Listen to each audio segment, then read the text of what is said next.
সেই নিয়োগ আদেশে কিন্তু কোনো ধারা সংবিধান উল্লেখ করা হয়নি।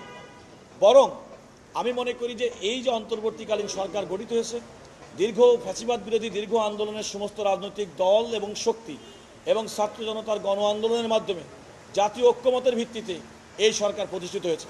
এবং আমাদের সংবিধানে এই ধরনের ক্রান্তিকাল এবং অস্থায়ী বিধান সম্পর্কে আমাদের যাই বলেন না কেন, পরবর্তী গণতান্ত্রিক সরকার প্রতিষ্ঠিত হওয়ার পরে এই সংবিধানে এই সময়কালটার অনুমোদনের প্রয়োজন পড়বে। সুতরাং 5ই আগস্ট 2024 তারিখে যে বাংলাদেশের পরিস্থিতি, পৃথিবীর কোনো দেশের সংবিধানে এই ধরনের একটা অস্বাভাবিক পরিস্থিতি, যেখানে প্রধানমন্ত্রী পালিয়ে যাবেন, মন্ত্রিসভা পালিয়ে যাবেন, তার সমস্ত সংখ্যালঘু সবাই পালিয়ে যাবেন, এমন কোনো ফোর্সই কেউ করতে পারে না। এমন একটা প্রয়োজনে, রাষ্ট্রের প্রয়োজনে, নাগরিকদের নিরাপত্তার স্বার্থে, রাষ্ট্রের নিরাপত্তার স্বার্থে এবং সময়ের প্রয়োজনে এই সময় অন্তর্বর্তীকালীন সরকার গঠিত হয়েছে বাংলাদেশের মানুষের রাজনৈতিক দল, ছাত্র জনতা, আন্দোলনকারী, সুশীল সমাজ সবার ঐক্যমতের ভিত্তিতে। আজকের আপিল বিভাগের আদেশটা হচ্ছে, আদালত বলেছেন যে হাইকোর্ট বিভাগ জনাব মহসিন রশিদের রিট পিটিশন যে সরাসরি খারিজ করে দিয়েছিলেন, ওনারা বলেছেন যে সেই খারিজটি আইন এবং ফ্যাক্ট অনুযায়ী সেটা যথার্থ ছিল এবং এই আদালতের কোনো ইন্টারফেয়ারেন্সের প্রয়োজন নেই বিধায় কোনো লিভ গ্রান্ট করা হলো না। এই কারণে আপিল বিভাগেও তার এই আবেদনটি, লিভ পিটিশনটি সরাসরি খারিজ করে দিয়েছে। ফলে যেটা হলো, প্রকারান্তরে এই অন্তর্বর্তীকালীন সরকারের বৈধতা নিয়ে জনাব মহসিন রশিদ যে সুপ্রিম কোর্টের হাইকোর্ট বিভাগে রিট পিটিশন দায়ের করেছিলেন তার কোনো সারবত্তা থাকলো না। প্রকারান্তরে বর্তমান অন্তর্বর্তী সরকার যে পরিচালিত হচ্ছে জনগণের মতামতের ঐক্যমতের ভিত্তিতে, সেটাই প্রকারান্তরে স্থায়ী হলো কিংবা স্থাপিত হলো। দ্বিতীয়ত আরেকটি বিষয় হচ্ছে, তিনি যে বলেছিলেন যে সংবিধানের 106 অনুচ্ছেদে অনুযায়ী রাষ্ট্রপতি সুপ্রিম কোর্টের আপিল বিভাগের যে মতামত চেয়েছিলেন এটা ন্যায়সঙ্গত, বিধিসম্মত হয়নি। ওনার বক্তব্য অনুযায়ী যে বাংলাদেশের সুপ্রিম কোর্ট আপিল বিভাগের বিধি অনুযায়ী এই ধরনের রেফারেন্স শুনানির ক্ষেত্রে শুনানি যথাযথভাবে হয়নি, কোনো পক্ষকে নোটিশ প্রদান করা হয়নি।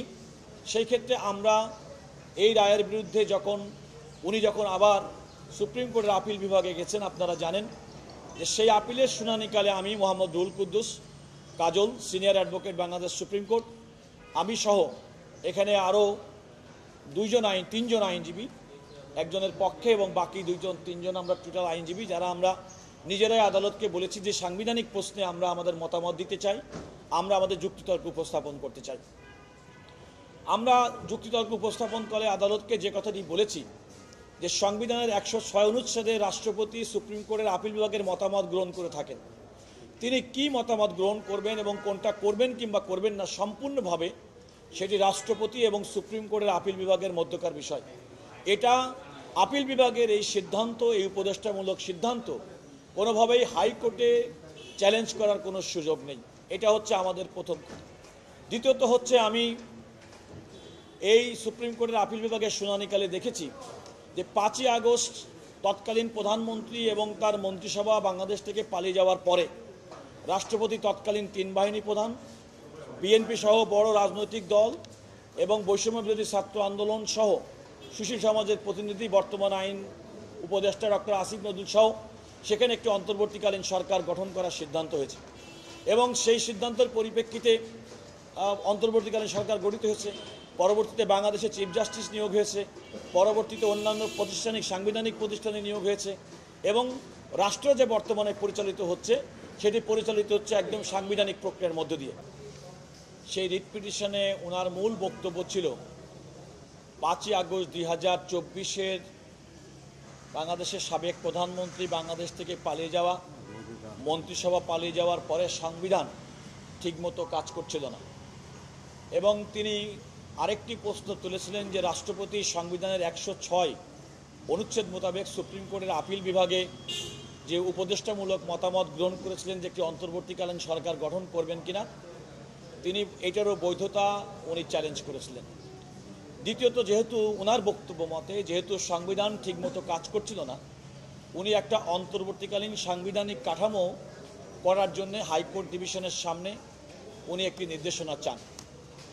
হাইকোর্ট ডিভিশন ওনার সেই চাওয়া রিট পিটিশন সামারিলি রিজেক্ট করে দেন, অর্থাৎ শুরুতেই কোনো রকম রুল ইস্যু ছাড়াই ওনার এই বক্তব্যগুলো আদালতের কাছে চাহিত প্রার্থনা এটা নামঞ্জুর করে দেন সরাসরি।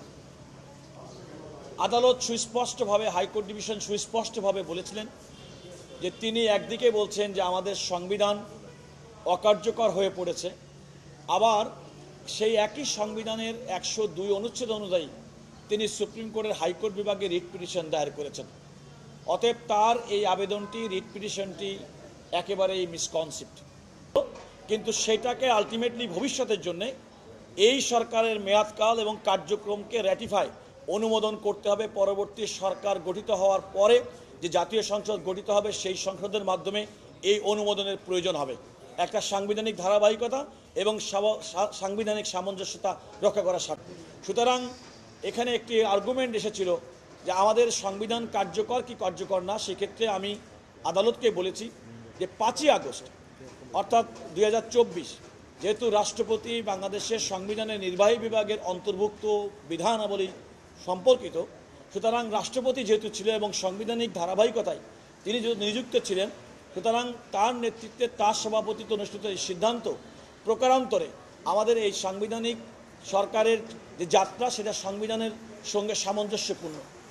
এখন যদি আমরা